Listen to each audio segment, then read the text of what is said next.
I'm a country boy. I'm from West Virginia. I don't know nothing about this big time stuff. I never even asked to be big. I wanted to be effective, not famous. Famous is the consequences of being effective. I didn't know nothing about being famous, and I didn't like it. And so there I was, and when you first knew, everybody attacks you first and figures you out later. Because though we say you're innocent until proven guilty, the reality is you're really guilty till proven innocent. I didn't know that then, and I was young, upstart. You have to understand that you're looking at a 60-year-old man, but you're talking about something that's happening to a guy in his late 20s, his little kids. And the first time I was in the Washington Post, the article was so vicious it made me nauseous. I was so shocked that you could say that stuff about somebody you didn't even know based on assumptions and a little bit of this and a little bit of that. They piece it all together, and you don't get to say anything back.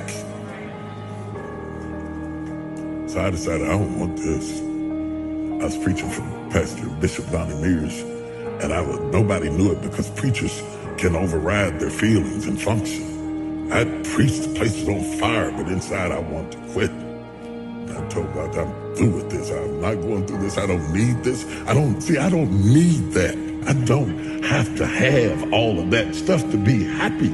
So I thought, I'm not doing this no more. I'm not doing it. I'm not doing this. I'm not doing this because I don't need this and I didn't ask for this. I'm only doing this because of what happened in my life, of the circumstances that happened in my life. He put me on stage. I didn't ask for it. So I was mad inside and I was hurt. And I stayed up in the fellowship with the pastors because I didn't want to go back to my room and sulk in my own sorrows. And they said, there's a lady downstairs waiting to see you. The service was over and the fellowship was over. The pastor started to leave. I was trying to outwait her. I thought she'd give up and leave. And when I finally came down the steps, she was there. And she was just a willowy bit of a woman. And she said, Bishop Jakes, she said, I've been in the hospital.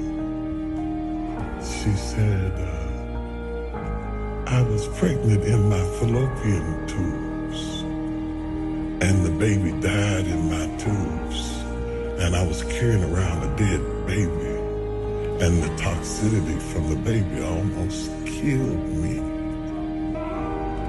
And she said, the only thing that kept me alive was hearing you preach. She said, if you hadn't been preaching to me every day, I swear I would have died. And then she looked at me and she said, it's for us. It's not for them. It's for us. It hit me so hard. I didn't even get her name. I got in the car and cried all the way back to my room because she reminded me why I was there.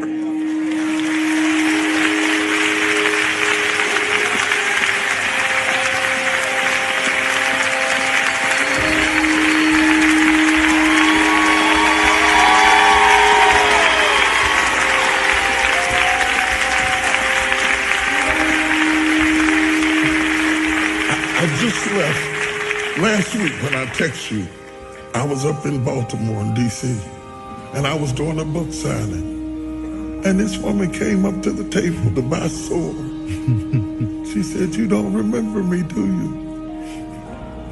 I said, no. She didn't even look like the same person. She's all dressed up and gained weight. She felt like she wanted to say, she said, I met you in the bottom of Donnie Mears Church years ago, and I burst into tears.